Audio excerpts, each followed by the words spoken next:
Hindi natin alam kung kailan mangyayari yung mga sad event ng life natin. Pero alam natin na mangyayari, na pwedeng mangyari, pero hindi lang natin alam. Kaya habang hindi pa nangyayari, habang healthy pa tayo, habang bata pa tayo, ay simulan na natin. Dahil tayo naman ang makikinabang, di ba? Hindi yung ibang tao, hindi yung mga kapitbahay.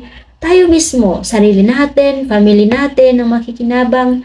At kapag nakapag-prepare tayo, I'm sure na magkakaroon tayo ng time para sa ating family at hindi malalayo sa family.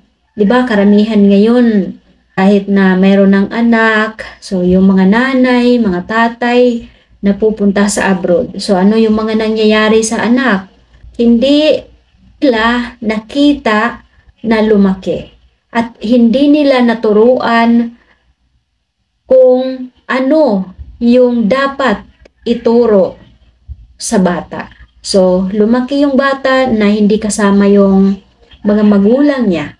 Dahil, anong nangyari sa mga magulang niya? Naghahabol ng pera.